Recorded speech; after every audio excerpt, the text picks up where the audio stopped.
siang, Des. Iya, gimana kabarnya Bu hari ini? Alhamdulillah baik, Des. Alhamdulillah baik ya Bu ya. Saya mau mengucapkan selamat Hari Kartini ya Bu untuk Wah, hari ini.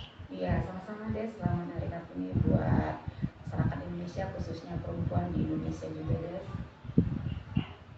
Oke Bu, kita akan dialog interaktif ya Bu ya tentang peran perempuan di era milenial. Untuk ini sendiri peran perempuan Indonesia hari ini seperti apa Bu dari gambaran? Iya, kalau kita menteladani sosok dari perjuangan Raden Ajeng Kartini itu memang saat ini kita harus menjadi perempuan yang lebih maju lagi, gitu ya, Des. Jadi artinya era peran perempuan di era milenial saat ini tidak lagi hanya mengandalkan eh, pendidikan itu dalam konteks yang sederhana, tapi mungkin sudah mengglobal. Perempuan harus bisa bersaing dalam konteks tidak hanya dalam konteks lokal, namun sekarang sudah harus dalam konteks internasional gitu. Artinya dengan pemanfaatan teknologi saat ini perempuan harus bisa bekerja dan memanfaatkan teknologi itu untuk lebih bisa menambah wawasan mereka dalam hal kesetaraan, keadilan dan lain-lain, guys. Tapi kan Bu, pada hari ini masih banyak juga perempuan di luar sana mungkin yang suaranya itu tidak didengar oleh masyarakat. Nah, ini menurut Ibu sendiri, kenapa itu apa yang menyebabkan masih banyak perempuan yang mungkin haknya itu tertindas pada hari ini? Ya, kalau bisa kita lihat dalam konteks kultural, memang di Indonesia ya khususnya dalam budaya Timur memang ada pengaruh budaya patriarki yang masih melekat bagi kaum perempuan. Artinya dalam etnis tertentu ruang gerak perempuan memang masih terlalu dibatasi seperti itu. Nah, untuk itulah maka perempuan terkadang mungkin masih sungkan ya untuk bergerak maju. Karena kalau kita baca apa yang dikatakan oleh Gila Einstein itu perempuan akan sulit maju apabila memang masih terikat ke dalam budaya ya, yang masih melekat des gitu. Jadi Bu, kalau misalnya nih, kan katanya tuh ya perempuan itu kan tugasnya hanya kasur, dapur, sama sumur. Itu menurut pandangan Ibu seperti apa? Apakah perempuan saat ini tuh kewajibannya itu memang harus di rumah gitu? Wah, itu mungkin sudah pemikiran yang keliru, bahkan yang mungkin sudah harus dibenahi cara konstruksi pemikirannya des.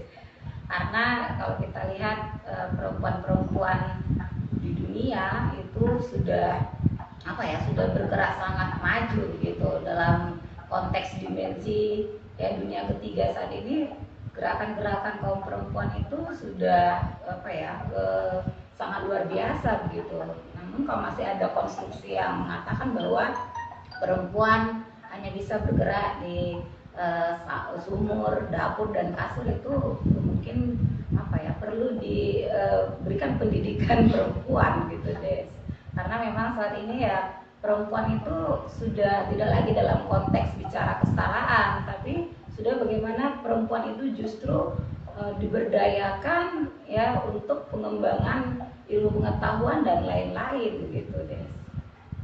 Iya, karena kan Bu memang di Indonesia sendiri tidak semua perempuan itu berpendidikan tinggi. Nah, jadi bagaimana kalau misalnya ada perempuan yang memang eh, dia tidak sekolah tinggi dan ada juga kan sebagian masyarakat Indonesia ini mungkin yang hanya sebatas sekolah menengah atas saja, jadi pendidikannya terputus gitu Bu. Jadi kan sangat sayang sekali kan gitu. Nah, jadi bagaimana nih Bu supaya perempuan-perempuan Indonesia pada hari ini bisa melakukan keterampilannya gitu? Apakah ada upaya sendiri dan pesan Ibu untuk pemerintah gitu supaya perempuan Indonesia ini lebih maju lagi gitu? Ya, mungkin bisa kita bedakan dalam konteks perempuan di pedesaan dan perempuan di perkotaan gitu ya, Des. Nah, kalau di perempuan di pedesaan memang kalau kita lihat masih banyak yang belum sekolah begitu. Khususnya misalnya kalau kita lihat perempuan-perempuan yang ada di pesisir gitu. Nah, ini memang ada pengaruh budaya yang masih mengikat. Nah, misalnya ada pengaruh lingkungan ya, yang kemudian tradisi yang masih mengikat. Namun kalau perempuan-perempuan di perkotaan, nah, itu sudah sangat maju menurut saya begitu. Tidak ada lagi istilahnya perempuan-perempuan di perkotaan ini yang sekolahnya masih dalam taraf sekolah tingkat menengah pertama begitu. Mereka sudah banyak yang ke perguruan tinggi. Nah, jadi kalau melihat konteks yang seperti ini ya, dalam menghadapi era Sustainable Development Goals ya, perempuan itu memang sudah harus diberdayakan dalam konteks bagaimana dia harus berpikir bahwa saat ini perempuan itu tidak hanya bekerja dalam domestik area gitu, bahkan harusnya perempuan itu di rumah pun dia harus bisa bekerja dan bisa menghasilkan ya income generik, atau bagaimana dia mendidik anak untuk lebih maju lagi seperti itu. Jadi perempuan itu tidak hanya karena harus punya profesi ya, namun di rumah juga bisa bekerja seharusnya saat ini begitu, dengan era yang semakin mengglobal ini guys begitu. Jadi memang banyak ya Bu beberapa kasus yang kita temui di Indonesia ini. Nah, kadang ada juga masalah social gap yang memang memandang perempuan ini sendiri. Kalau misalnya nih sebagai contoh gitu kan, waduh kalau perempuannya berpendidikan tinggi, laki-laki pada pinter ini karena memang status pendidikannya itu lebih tinggi. Nah, jadi menurut Ibu tuh gimana solusinya supaya kita tuh tidak minder, apalagi untuk kaum lelaki nih supaya bisa berhubungan dengan perempuan gitu. Ya, kalau menurut saya sih dengan zaman saat ini kan ya tidak harus lagi ada konstruksi ya minder gitu ya, karena memang tidak zamannya lagi saat ini kita itu tidak terbuka gitu, dan artinya tidak boleh lagi tidak berpikiran maju gitu ya. Nah, jadi artinya perempuan walaupun dia mempunyai pendidikan tinggi ya, mempunyai jabatan tinggi ya, memang harus mampu menyelaraskan antara peran dan kedudukannya sebagai perempuan gitu Des. Artinya bukan semakin tinggi pendidikannya, semakin tinggi jabatannya di ruang publik ya, sebaiknya harus bisa menyelaraskan antara ruang publik dan ruang domestik. Nah, ini mungkin harus bisa sejalan begitu Des. Nah, laki-laki juga harus bisa memahami kondisi itu, dan dalam era saat ini antara laki-laki dan perempuan itu memang harus ada kesetaraan yang melekat, namun tidak boleh juga keluar dari norma-norma aturan yang berlaku dalam konteks agama dan budaya begitu Des. Nah, kalau misalnya kita ambil dari sisi budaya dan juga tradisi ya Bu ya. Nah, kalau misalnya di dalam Batak itu sendiri katanya nih Bu, kalau misalnya perempuannya itu berpendidikan tinggi, maka sinamonnya itu juga harus lebih tinggi. Nah, kira-kira menurut Ibu gimana nih?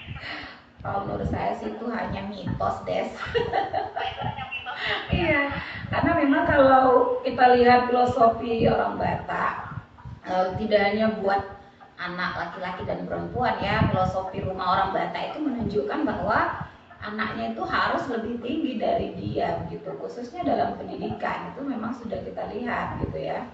Nah, tapi kalau ada yang mengatakan hal-hal yang kalau tinggi pendidikannya maka sinamotnya pun lebih tinggi, sebenarnya itu kita ambil positifnya saja Des. Ambil positifnya bahwa itu untuk salah satu upaya untuk mendorong anak perempuan, karena anak perempuan itu kan boruni raja kata orang Batak Des. Nah, jadi artinya kalau dia bisa sekolah pendidikannya lebih tinggi, ini kan salah satu upaya-upaya juga untuk menggiring perempuan itu untuk tidak lagi terikat ke dalam budaya-budaya yang dimaksud gitu. Jadi itu mitos yang masih banyak dibuat oleh anak-anak muda zaman sekarang ini. Tapi menurut saya itu bisa positif karena bisa apa ya, membangun semangat perempuan itu untuk lebih berpendidikan tinggi deh gitu. Iya, karena kan memang itu dari nenek moyang terdahulu tuh ya Bu ya, sampai saat ini pun masih ada yang menerapkan gitu. Iya benar. Oke. Nah, kemudian Ibu, kalau misalnya kan zaman sekarang ini kan memang banyak perempuan yang mendominasi kedudukan-kedudukan ataupun kekuasaan yang ada di beberapa lembaga. Kalau menurut Ibu sendiri gimana Ibu? Kenapa perempuan ini kok kayaknya tidak mau kalah dengan laki-laki gitu kan? Apa yang memang membuat mereka perempuan ini begitu keras untuk selalu apa ya, untuk selalu menjaga hak mereka gitu. Nah itu Des, kalau memang kita flashback ke sejarah, memang ada pengaruh yang luar biasa dari lahirnya perjuangan perempuan oleh Raden Ajeng Kartini itu Des. Dimana kan dia dari kalangan keluarga yang memang sangat apa ya, sangat membebaskan untuk berpendidikan tinggi. Nah dari situ semangat itu mulai muncul gitu.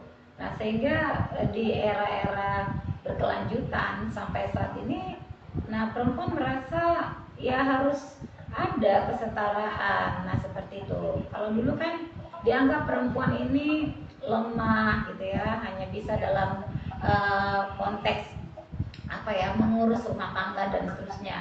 Nah itu kan sudah mulai dibuktikan bahwa perempuan itu tidak hanya apa ya, konstruksi yang seperti itu sudah tidak berlaku lagi gitu. Sehingga sekarang ya perempuan merasa saya ini mampu mengurus rumah tangga saja pun 1 kali 24 jam itu saya mampu gitu. Apalagi dalam konteks mengurus ruang sosial gitu ya, itu salah satu upaya perempuan untuk mendorong semangatnya untuk lebih bangkit Des begitu. Nah Bu, ini saya mau membahas sedikit nih Iya. mengenai buku-ibu yang berjudul Keterlibatan Perempuan dalam Tradisi Kawin Anom. Oh iya. Ini bisa diceritakan sedikit Bu tentang buku ini. Oh ya, baik Des. Ya, wah Desi ini ya, lihat dari mana itu bukunya?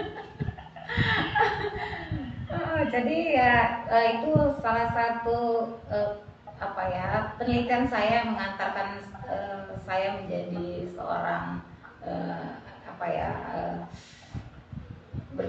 mampu menyelesaikan studi jenjang saya, jadi sangat luar biasa Des.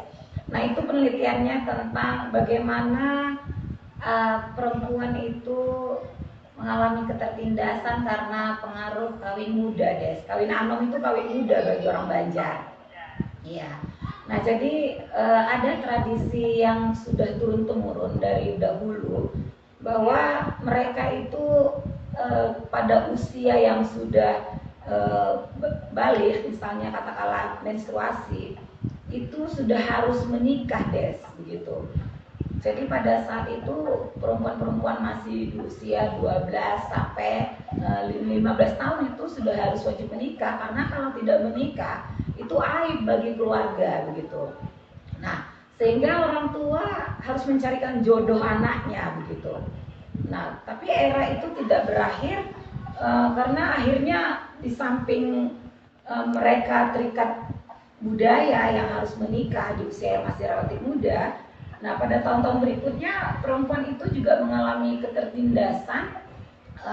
Tadinya dijodohkan, dipaksa, kemudian periode berikutnya dia harus menikah, tapi karena faktor ekonomi begitu, ya kondisinya yang sangat memprihatinkan, orang tua tidak bisa menyekolahkan, akhirnya mereka memilih untuk menikah. Nah, selanjutnya karena ada proses pergaulan bebas di sana yang memang orang tua bukan memaksa tapi secara tersirat mengatakan bahwa daripada mereka itu married by accident, lebih bagus mereka itu menikah. Jadi ada proses transformasi dari era lama sampai era saat ini untuk memaksa perempuan itu harus menikah muda. Nah, persoalannya adalah mereka mengalami ketertindasan itu kenapa? Karena saat menikah itu ada proses perjodohan, mereka itu bahkan tidak mengenal suaminya gitu, sehingga ketika mereka harus pada saat malam pengantin itu mereka terkadang merasa dirinya itu mengalami ketertindasan gitu. Kemudian karena pergaulan itu mereka menikah, akhirnya banyak yang mengalami kekerasan dalam rumah tangga, tidak dipedulikan, ya, kemudian juga ada suaminya yang lari, tidak menafkahi, jadi macam-macam deh pengaruh kawin muda itu bagi perempuan yang ada di daerah penelitian saya di Palumanan itu, sehingga ini yang mengakibatkan mereka untuk merasakan dirinya mengalami ketertindasan. Nah, tidak sampai berakhir di situ saja. Setelah menikah, punya anak, label mereka itu juga menjadi salah satu ketertindasan bagi mereka. Jadi mereka mengalami proses dinamika yang sangat luar biasa begitu. Nah, sampai akhirnya mereka memutuskan untuk divorce, bercerai pun hal ketertindasan itu tidak juga berakhir. Mereka tetap dicemoohkan ya karena janda begitu, dan macam-macam label bagi mereka. Nah, inilah yang saya lihat kondisinya yang ada di daerah itu. Jadi semuanya faktor kawin muda mengakibatkan mereka mengalami ketertindasan deh begitu.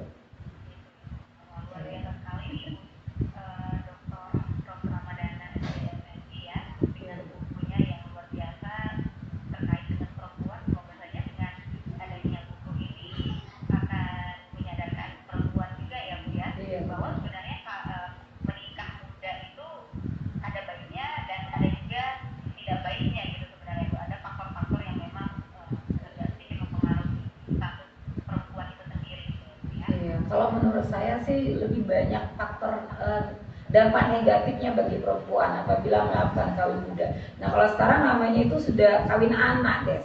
Nah, seperti itu, kawin anak. Kalau misalnya di perkotaan sendiri itu ini cenderung lebih banyakkah perempuan-perempuan yang sudah melakukan kawin muda dibandingkan dengan perempuan yang ada di desa? Kalau lebih banyak yang di desa atau yang di kota? Karena kan memang saat ini sendiri di era milenial tadi sendiri banyak juga ternyata perempuan-perempuan yang sudah melaksanakan yang namanya kawin muda. Iya. Nah, kalau dari hasil penelitian dan data yang kita lihat itu memang sampai saat ini yang lebih banyak masih statistik untuk kawin muda itu lebih banyak di pedesaan des gitu. Nah, kalau di perkotaan ada sih penelitian mahasiswa saya yang meneliti tentang kawin muda di kalangan mahasiswa begitu. Nah, ini kalau yang dari hasil penelitian mereka itu ya, menikah muda di kalangan mahasiswa ini faktornya karena unik-unik begitu. Bahkan mereka mengasumsikan bahwa itu salah satu contoh yang mereka tiru adalah orang tuanya begitu Des. Jadi dia terinisiatif untuk menikah muda itu karena melihat keharmonisan dari orang tuanya. Nah, seperti itu. Jadi memutuskan untuk kawin muda itu karena ada inspirasi dari orang tua yang dia melihat ayah ibunya menikah muda itu langgeng dan baik hubungannya seperti itu. Nah, tapi memang berbeda dia konteksnya. Kalau di pedesaan ini memang lebih kepada budaya dan usianya juga relatif sangat muda Des gitu. Sekitar saat ini ada 16-17 tahun. Nah, kalau di perkotaan ini kalau kita lihat menikah muda itu yang dianggap sebagai definisi menikah muda itu mereka usianya sudah ada sekitar berkisar 20-an sampai 21 tahun begitu Des. Tapi mereka belum selesai kuliah. Nah, ini jadi ada perbedaan antara usia Des. Tapi dalam konteks ini kalau di pedesaan mendefinisikan kawin muda itu ya karena usianya yang di bawah undang-undang pernikahan tahun 74. Tapi kalau di perkotaan itu pernikahan nikah muda itu dianggap karena dia belum menyelesaikan sekolahnya begitu, Des. Iya. Peran perempuan ini sangat mempengaruhi sekali ya terhadap lingkungan juga tentunya ya. Iya benar, Des. Jadi di Hari Kartini ini apa nih Bu pesan dan juga harapan Ibu selaku antropolog perempuan kepada perempuan Indonesia khususnya yang ada di Sumatera Utara? Iya.